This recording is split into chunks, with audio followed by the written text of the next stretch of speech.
Assalamualaikum warahmatullahi wabarakatuh. Perkenalkan, nama saya Fahmi. Di sini saya ingin membahas buku yang berjudul Generasi Produktif karya Ahmad Rifai Rifan. Buku ini bestseller, dan kenapa saya ingin memilih buku ini? Karena buku ini membahas bagaimana generasi muda dapat mengoptimalkan potensi diri untuk menjadi pribadi yang produktif dan berkontribusi positif bagi masyarakat.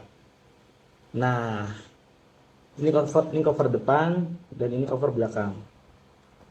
Di cover belakang ada tulisan, tahukah Anda bahwa riset menunjukkan perempuan rata-rata menghabiskan waktu 29 menit untuk berdandan dan lebih dari 125 jam per tahun untuk belanja baju, sepatu, dan aksesoris.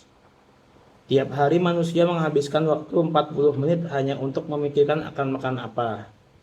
Orang Indonesia dalam sehari rata-rata menghabiskan 1 jam untuk menonton YouTube dan lebih dari 3 jam untuk bermain medsos.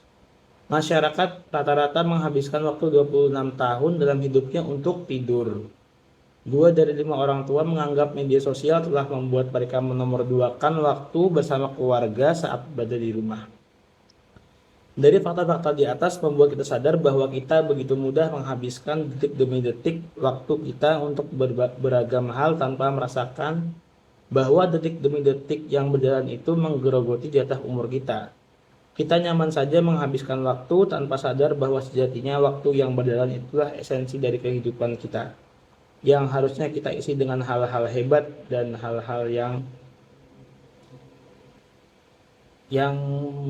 hal-hal hebat ya, hal-hal hebat. Nah, jadi buku ini mengajarkan bagaimana kita sebagai seorang manusia itu harus produktif dan tidak boleh waktu kita digunakan untuk hal yang sia-sia. Jadi buku ini sangat bermanfaat bagi saya.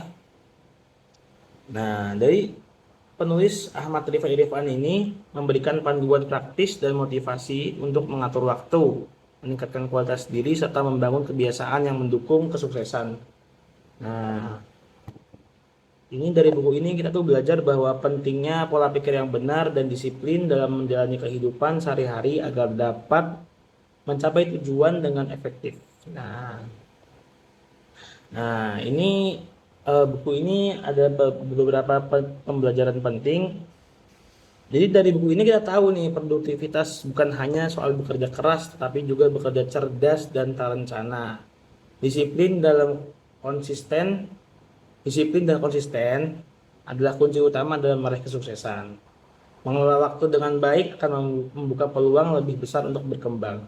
Setiap individu memiliki potensi besar yang harus diasah dan dikembangkan. Berkontribusi positif kepada lingkungan sekitar adalah bagian dari produktivitas sejati. Nah, itu dia. Jadi kita tuh harus produktif, guys. Jangan nggak produktif. Karena kalau kita nggak produktif, kita tuh jadi pribadi yang pasif, guys. Yang kita tuh nggak tahu apa-apa. Kita tuh cuman taunya ya melakukan sesuatu dengan sia-sia. Kita harus melakukan sesuatu itu harus ada manfaatnya, dan kita harus bisa lebih berkembang dari sesuatu itu yang kita lakukan itu ya. Oke, cukup sekian dari saya. Kurang lebihnya mohon maaf. Wassalamualaikum warahmatullahi wabarakatuh.